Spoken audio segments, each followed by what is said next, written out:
Slandaan. Kok ketinggalipun karenan anggenipun nayu. Pancen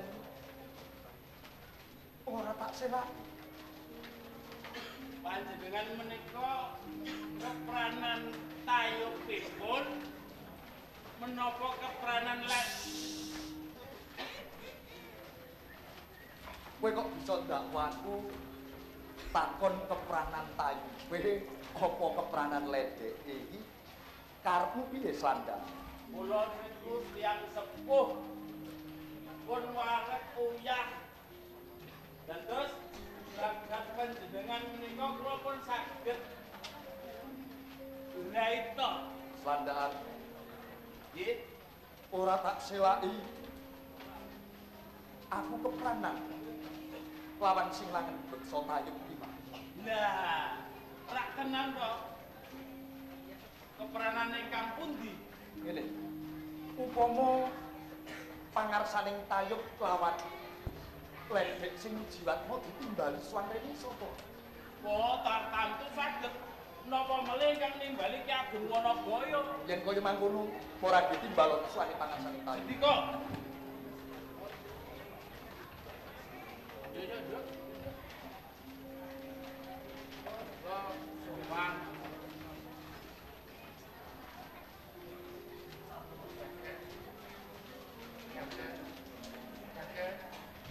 Oh.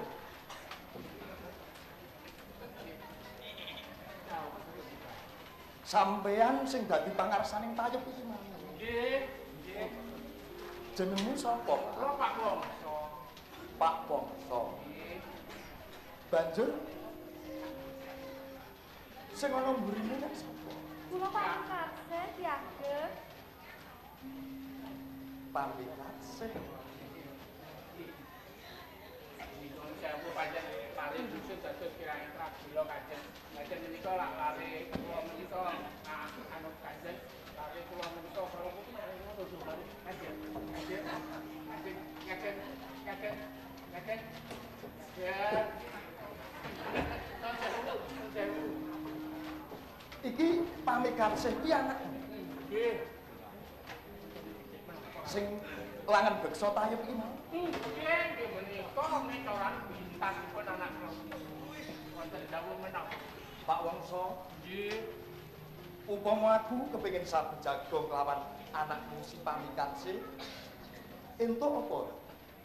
Matur nuwun sanget panjenengan sampun kersa badhe ndhawuhi anak kula pun pamikatse. Nyager menawi mekaten kula kepareng medal awak kalian kanca-kanca wonten gadhong ngajeng. Iya. Mengko yen wis rampung muli tak timbali lan Pareng ya. Yodo. Nah, ya. pamikatse. Kula Ki Ageng.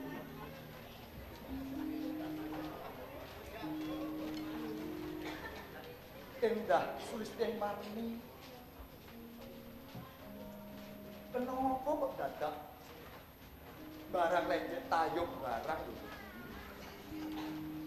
Upama kowe leren nggonmu dadi ledek ngono piye, Pak? Menawi kula kendel dados ledek. Kula badhe nyambut damel menapa Ki Ageng? Saged kula nggih namung dados ledek. Lan umpami kula dadi abdi ing mangir. Upama kowe dadi abdi ing mangir, kowe cahayu ora bakal dadi ledek, ning bakal dadi tutungguling para putri ing mangir kene, Pak.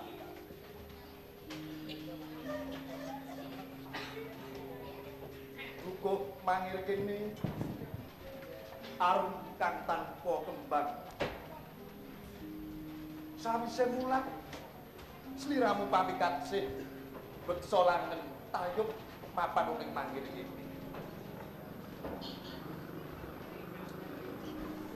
Pamikat sih. Inggih Ki Ageng. Sawise sliramu langen beksa tayub. Prasajan wae aku kepranan marang sliramu.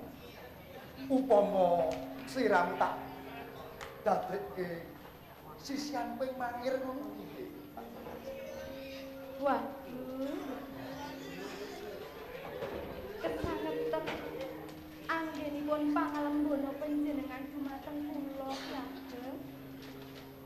Kula ajrih awet kula menika namung ledek ingkang kirang tata krama lan subasita. Pamikase sing ndak poledek kurang duweni tata krama subasita kirang sing durung ngerti nyang budaya.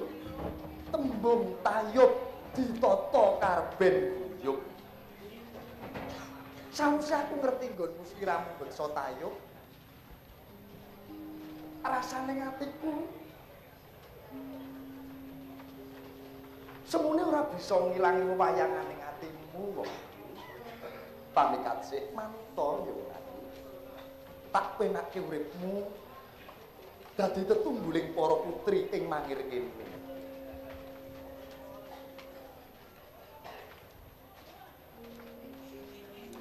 Wong ayu pujaan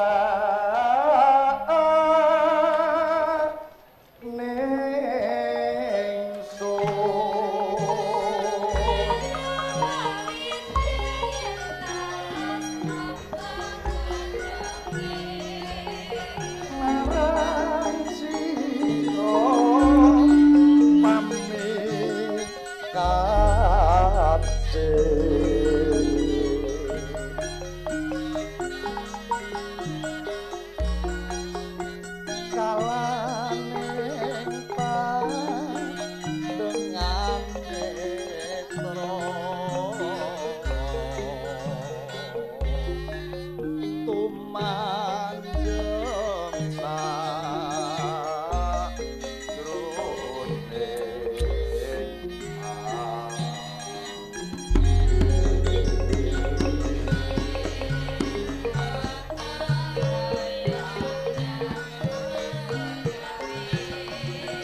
wiwit dina iki bumi mangir wis nyekseni. Lamun to sliramu wong ayu pamikat sih dadi sisiane yakin wana boyo ing mangir. Pamikat sih eling ben eling sajroning mapan ing panggonan mangir ing dalem kene aja pisan-pisan siadi lumebu ana sentong sisih kiwa kae cak. Nggih, Kanjeng. Ben koyo mangkono. Ayo tak berekke nanti ana panggonan.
Aku nyawang lek turu ki jingkrung kademen arep tak kemuli.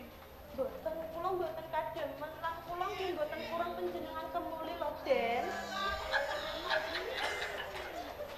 Ayo nek upamane kowe mau ora nglilir tak sida tak kemuli wong kowe nglilir kok. Ngene. Tak sawang jan ayu tenan. Jenengmu sapa? Sandina. Menika Laras. Duh. Bloko Suto. Iki do ngapa ta iki?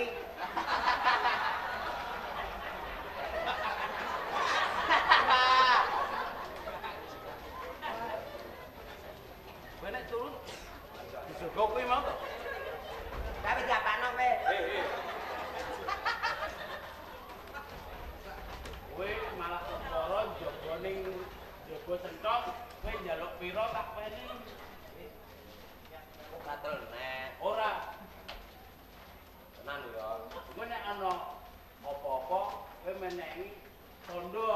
Kok nek kare nang kondo aku nomor 2 ora apa-apa.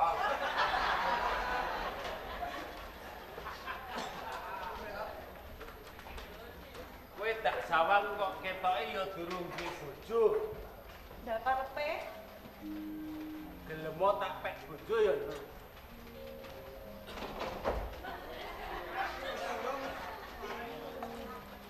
Aku iki arep apa iki?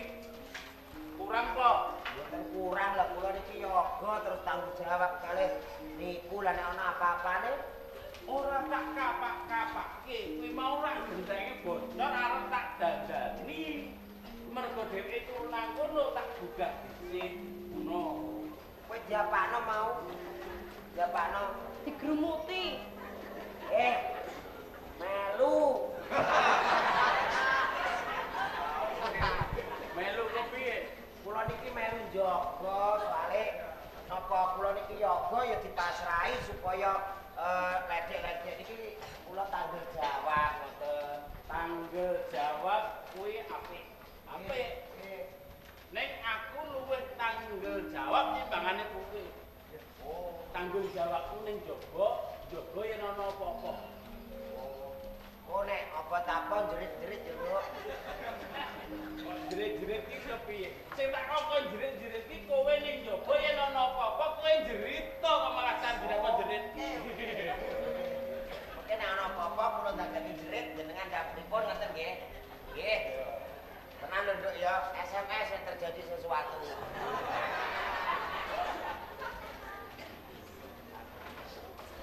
Gelemo kowe tak pek bojo. Hoi. Wis lah pateni to. Kersane mati dhewe ah. Kula jare Ya ana apa? Ana apa? niku wonten wong liwat guluk-guluk jebule nuwun sewu wong arit.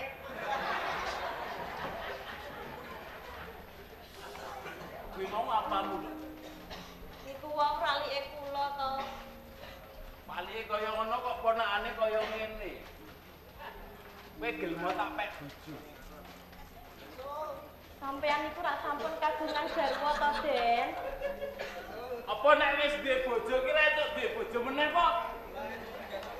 Niku ra wong wadon sing purun. Lah nek mboten purun nggih ampun dipeksa. Ya kowe gelemo. Mboten purun. Ya ngapa? Kok diumbar berjate japakno. Aku dijawil ngene. Iki mau ngene lho. Nggih.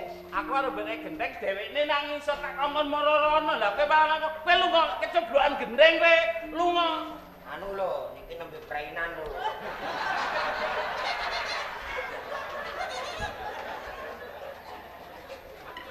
Aku malah curiga lho. Palikmu kok nganti ngerti yen kowe lagi prainan.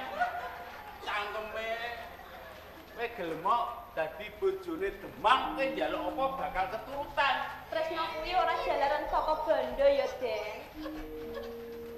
Jalanan saka apa nek ora saka bondo? Saka kulino. Kulane kowe kulinakno karo Panjenengan iki kok kirang prasila to, Den?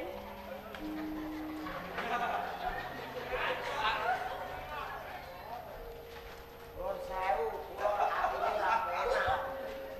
ya wis ora tak bali weh. Aja ngono Le. Ah, buat.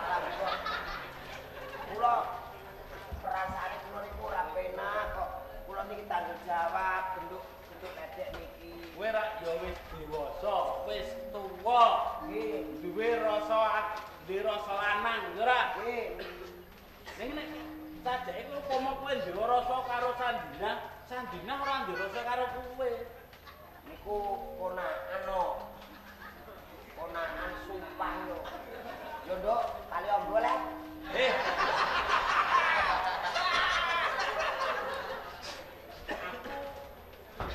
Gelem dadi ponakanmu gelem. Oh, depan ora kali. Aja meneh kok rokok. Kowe duwe ponakan demang slandaan saiki njaluk sesuk lali. Saiki njaluk sesuk keturutan. Wah. Iya ta. Kula pikire sik nggih, nek gak piye ya. Elemu mikir aja nang kene nang kono. Pikir nang kene. Wah, piye cah. Kok ngeten mawon kula tak ndelok, ana tak mikir.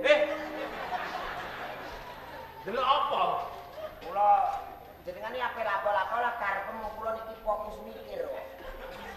Lah aku ki arep apa-apa mbok delok ya dalan entek. Kula niki ndelok lah ora ketok, kira. Kirane marang ndi? Kula ngerti ngeten lah sing sayo to mboten niki yo. Ndi? Ini lho. Kon tenang lho nggih, hati-hati lho nggih. Iku nek ana apa-apane kula soalé. Aku nangku. Kula sing Demang. Nggih. Hati-hati ya, Nduk. Nek ketok ape piye, Endo. Tulungi ya, Yo. Lek. Nek ketok ape di Endo sing tak wari iki piye lho? Lho. Ngono, Lek. Set Tes. Apane sing tes? niku kula kan Endo secepatnya. Kok berarti nek ana krungu swara tes berarti gokku. Ana. Nek tes gone iki lho, Nduk. Sandina. Senajan aku wis duwe bojo, ning Demang iki duwe bojo luwih saka loro iki keturutan. Iso kowe njaluk apa tak Nurake marang kula to, Den.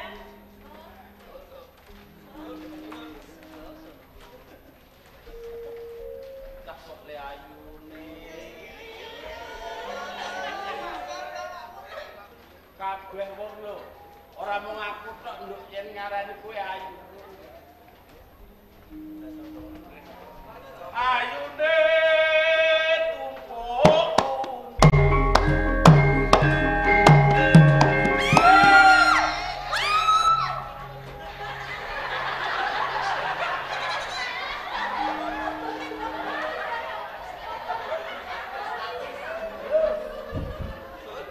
Iki terjadi kepaksaan. Wis telepon sapa? Kula telepon sing wajib, Pak. Sing wajib sapa? Ya sing ngekei dhuwit niku wajib. Wis go gawe. Pokoke aja ngantek kenekno duwit tak jare. Ora dadi apa Demang. Sandina. Ora ketok mung sedelok aku lah nggak kono kaya wong bobojon kae lho. Ora, Den. Ora, Den. Anggapan aku.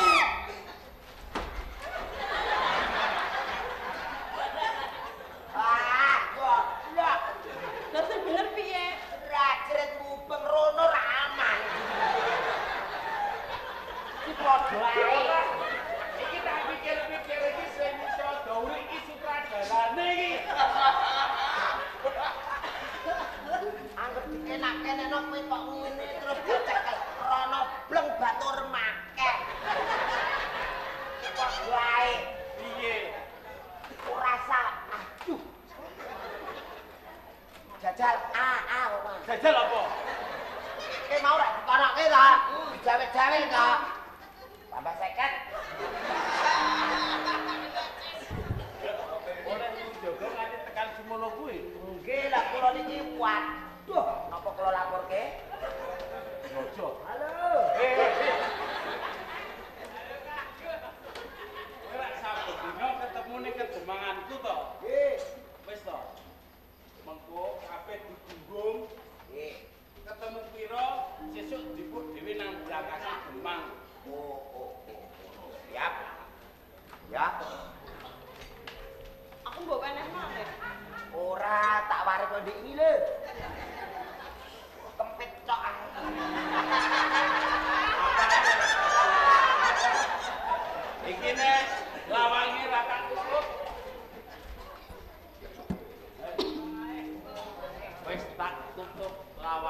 ora bakal ana wong ngerti kejaba kowe karo aku. Ora ana wong ngerti yen kowe padene aku, Sandina. Nadyan mandis langkung laku.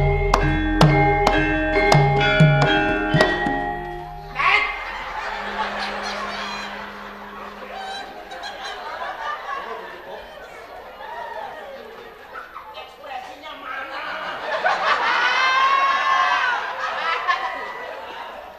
Rumangsaku sentong kene iki larange mung siji. Wis tak tutup wis njebul wae. Kula pedal mriko wau. Tak sekrusek ngono lho. Hei.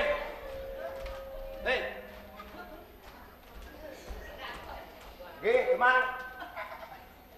Di morai. Nggih, pripun? Wong sabar iki duwe watesan.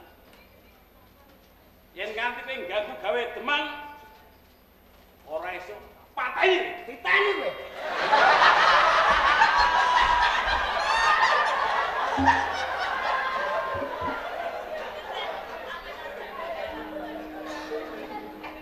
Demang ra kajian.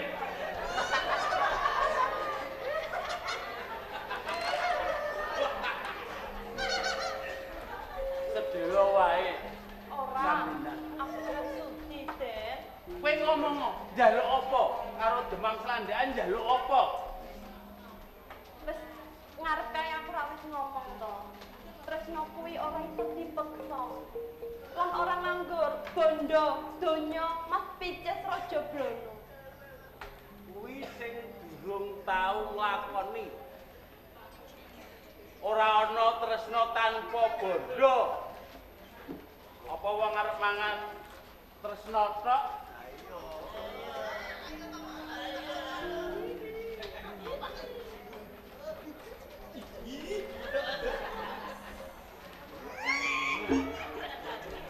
Pentil gori saupomo leku jaluk bali-balan. Sandina, ora ana wong. Wis bola-bali aku kondo lho, Den. Sedelo wae. Ora, Dene kaya wong bobojoan kae lho. ora. Ora tak kapak-kapake wae kowe kemringet. Sandina. Kowe mengko salah dengan palikmu mau nganti wor-wor. Wis to. Sedelo wae aku wis mareng. Panjenengan ampun nega kados ngaten to, Den? Aku ki tresno banget marang kowe lho Sandina. Napa panjenengan mboten mesake marang kula? Apa ya kowe mesake karo atiku? Panjenengan ampun kagungan garwa to, Den? Bola-bali kok kandhake duwe bojo Demang iki sesuk pengen rabi.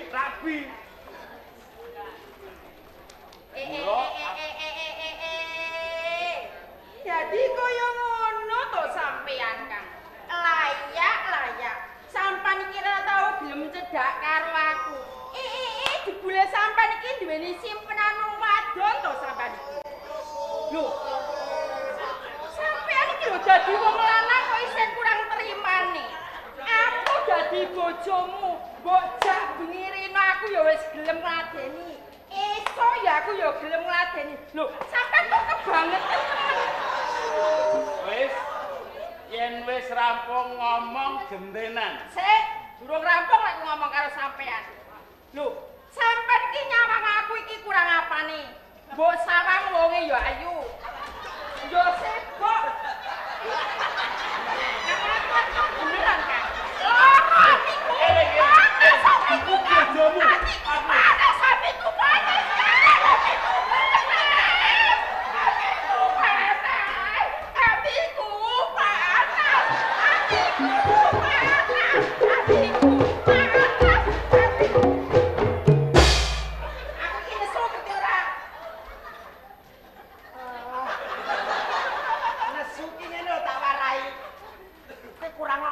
Sladi esuk tak gumboni sore tak uyai.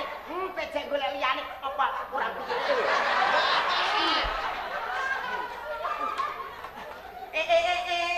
Dadi sampean kaya ngono. Iki landhep, kuwi landhep. Aku bojomu. Piye? Nesu ya nesu ning atine ditata.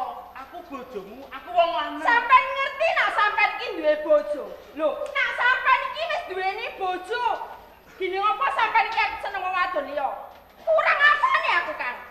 Aku kurang apane, Kang? Aku kurang apane, Kang? Ati mbok goreng-goreng, Kang. Atiku loro, Kang. Atiku loro. Apa ning apa? Bojoku mbak tontonan ya. Boten, niku kintalan kok.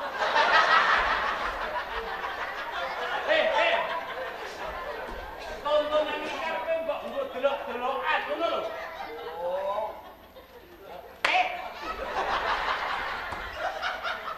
Mbok gebuk tenan. Kesempatan dalam kesempitan. Nek ora ning dhuwur panggung aku ora bakal wani ngepruk sampean. Terai model pengkhianat. Sampean berangkep ora nrimo wong wedok tok. Gini. Aku jane kaya beneran to. Aku ki ngewangi kowe ben ora ngadeni aku terus saben dina saben bengi mula aku tak Aku bakal nanti karo sampean. Sampean milih aku apa sampean milih karo bocah wadon ku mau? piye? Sampean milih aku apa milih bocah wadon ku mau? Pilih sandi ta. Loh, aku dari Kang. Aku dari Kang.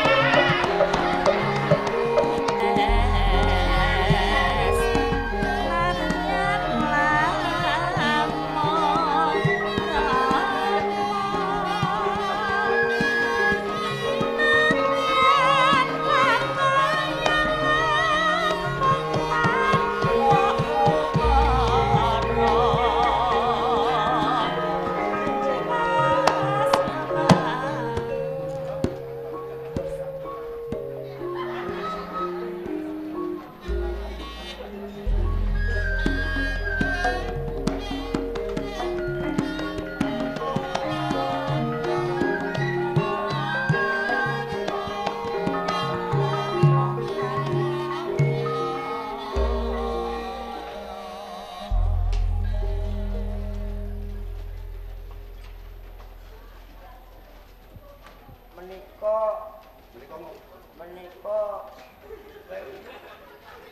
Sing bener iki meniki. oh Mergo cedhak. Menika. oh meniki. Ramal bosok tak ngetrapena. Nuwun sewu. Ngopo? Nuwun sewu. Yo piye. Niki wau digudak-gudak kalih apa mau jenenge Pak Purwono. Gemang. Rikala semono aku titip marang anakku karo kowe. Barang sing jaga marang kawilujengane anakku kowe.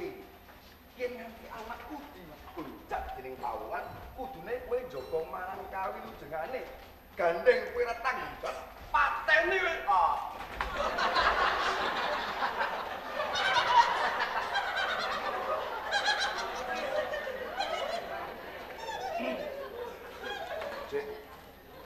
Sandirene saiki julang kuwi wis mati.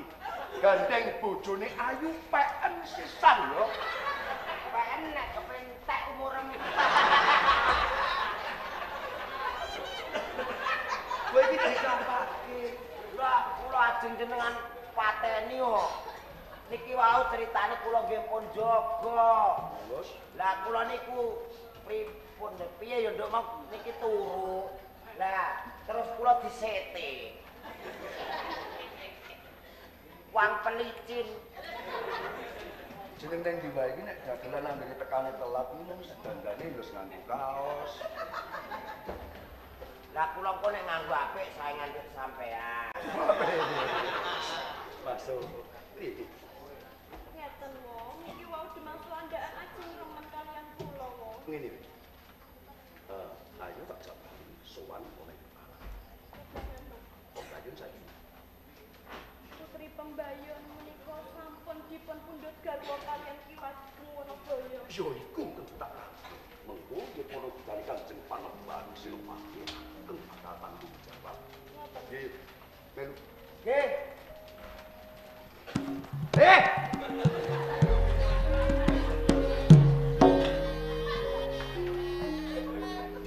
Kowe kuwi tak dadi batur. Nggih. Kula aku takut payondho aja ndhisiki karo sing ndereke. Ya, Kula buri. Kok jenengan kula kendereke pripun? bener karo.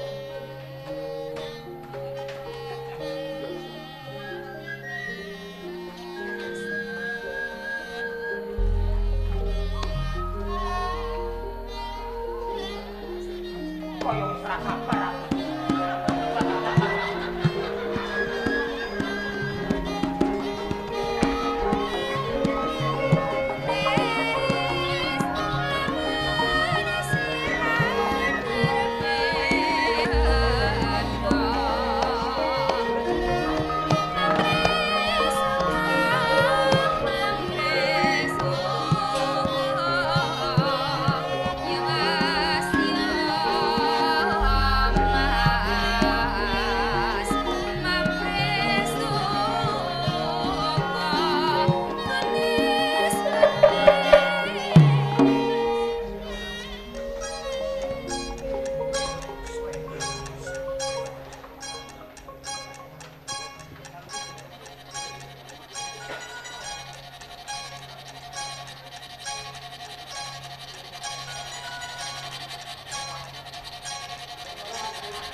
Lho gini,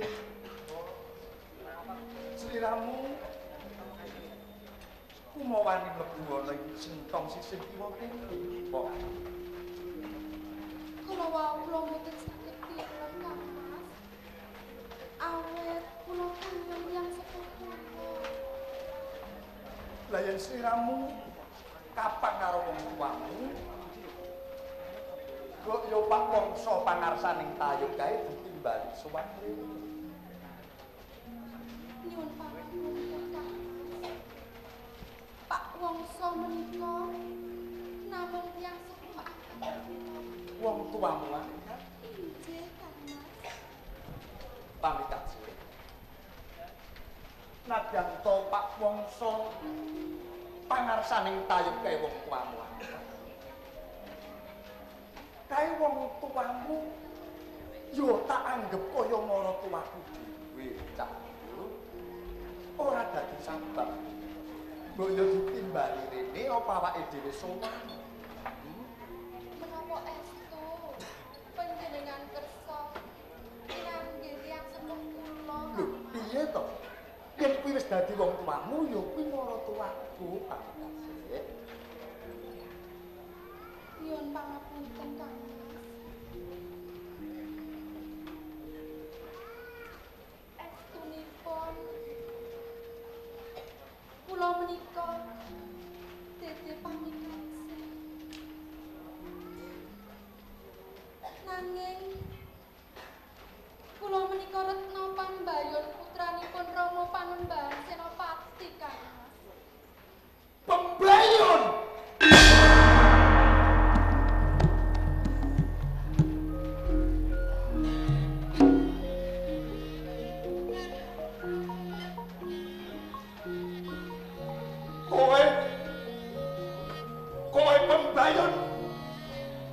Senopati Mataram.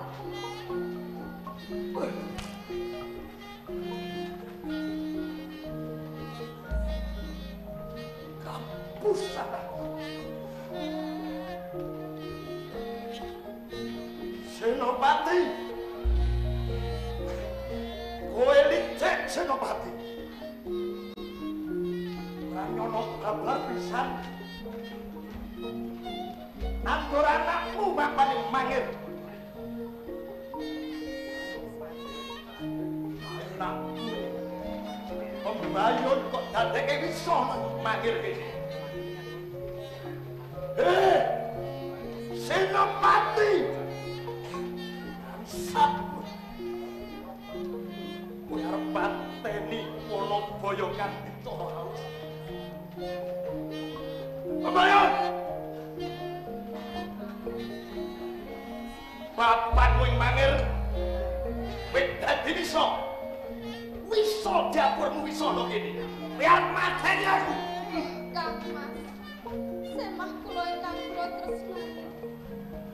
Menawi kula badhe nidha yuswa panjenengan sampun kula lampahi, Kang. Yo kene ora kok tindake Pembayun. Tresna marang panjenengan. Kowe goro.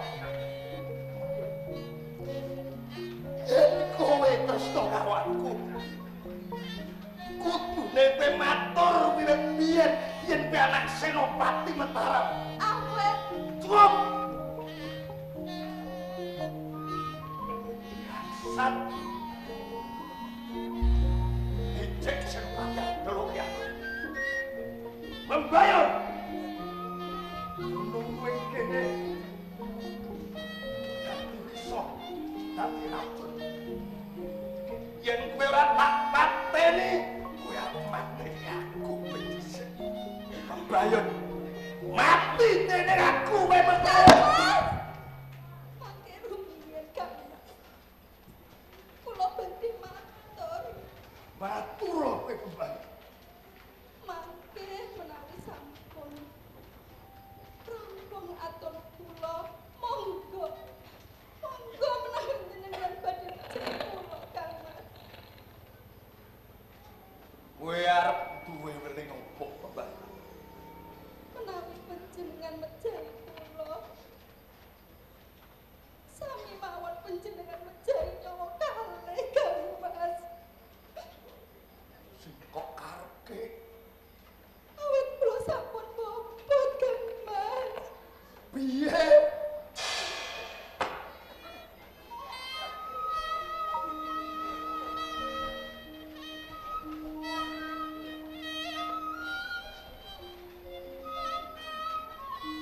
Monggo, Kang Mas. Monggo menawi badhe mejahi kula. Kowe mbok.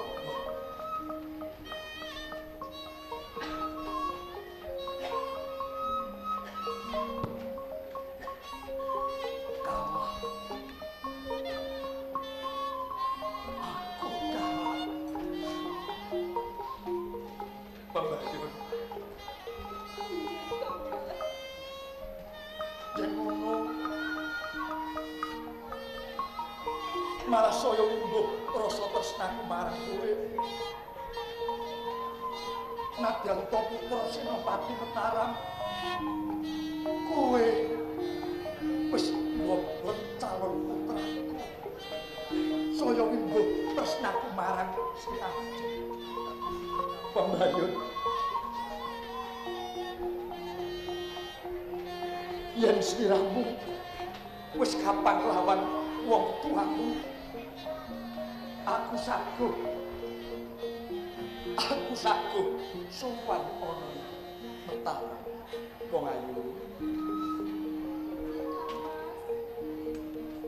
Saya mbuh rasane tresna kakang marang sliramu. Aja sumelang. Sesuk bareng kletheking surya bebarengan lawan pun kakang sowan ana ing Mataram. Dino iki tepake uga rampe kanggo semangat sesuk Mataram.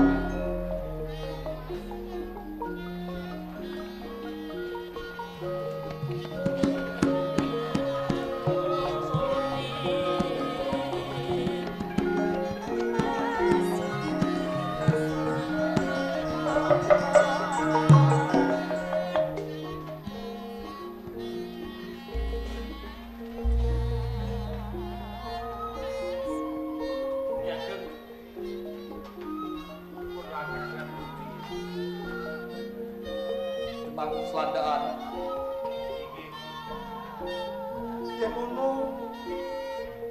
Kowe wis ngerti lelakon kang lagi kedadian Selandaan. Kesinggian awet mulai kang tunggak temen wonten Jawi. Dados menapa kang panjenengan kaliyan ingkang garwa kula ngertos. Manut sapa panjenengan Keleresan ya. Keleresan Keleresan menawi panjenengan tidak wonten Mataram. Panjenengan saged pinanggih kalian Senopati Mataram.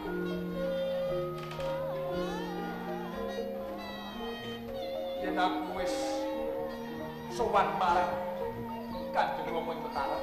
Gampil anggenipun namani pusaka. Mataram tunggul dateng wangit. Modalik.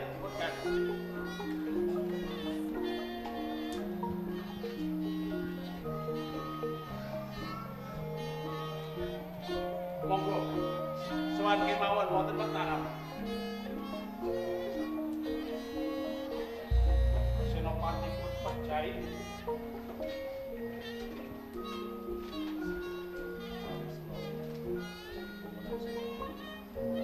Bang Selandaan. Kok Sesuk bareng kota ing Surya. Aku suwan ing Mataram. Ade tidak kanan. Cepat motan. Setika. Kan biane kembali.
Kabeh para wadang Demak. Dino iki aku kelawan garwaku kembali bakal suwan Kanjeng Rama Senopati ing Mataram. Ya, sedaya sampun sumawis. Namung kepareng kawula derek yakin sowan wonten ing Praja Mataram. Nggih, Yadun. Mataram menika tebanipun mengsah. Bilih mangke wonten pasulayan. Kula nderek, Yadun. Anggun urusane Mataram ora bakal gender pasulayan. Nanging suwan marang Kanjeng Rama. Kula kang sopi. Para kadang Demak ora tak keparengake derek. Nanging cukup. Cepak ketan. Kanggo piyan. Ngaten iki, Mas Sumatyo. Sampun Sumatyo kok ya.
tantang di ora bisa.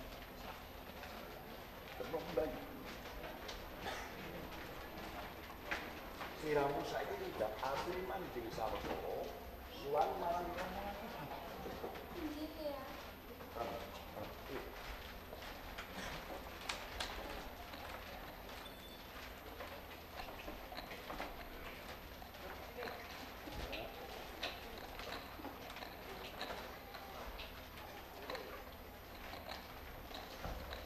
Ya kemono. Nepi darmaning mantu marang moro. Jeneng ora prayoga yen dipirsani dening para kawula Mataram lan manungsa. Yen sowane ki ageng ngono guyu ngasta ruwah proje ing maneh. Tunggu. Ndak jaluk kepareng maringake tumbak kanthi kiai baru pimpin.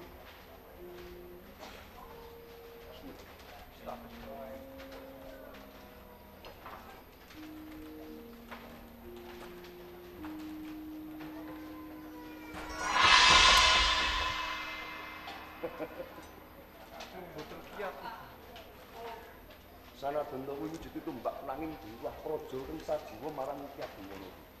Ana ta? Ini nepi tata cara. Istirahat.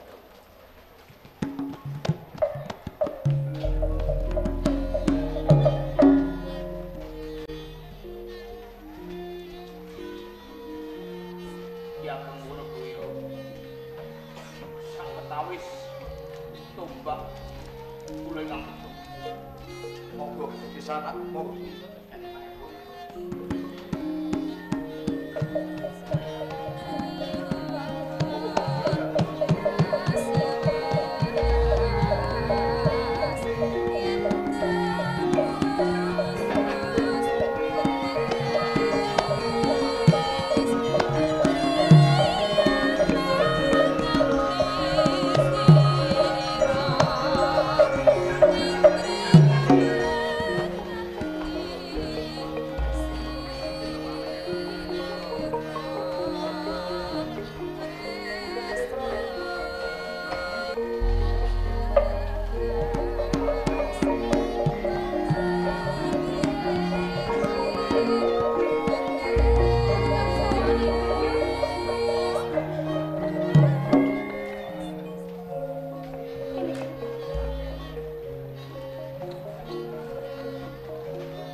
Tata cara yen mantu niku ajeng sowan teng maratuwa kados pundi Waja? Ya ngono kuwi. Waja bebrayan adat kang wis lumadi ana ing alam. Yen sawijining anak mantu kuwi kudu atur sungkem marang maratuwa. Tak suwun tindakno adat ing Mataram. Nggih. Wis bareng dawuh.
Ayo rahayu sagung dumadi nuwun sumalon disutut mantuk kenang rambine abang lan lungo yen wis turun saka angere api lamun durung ketrot jenenge kampung terasa lan pun busana pranyata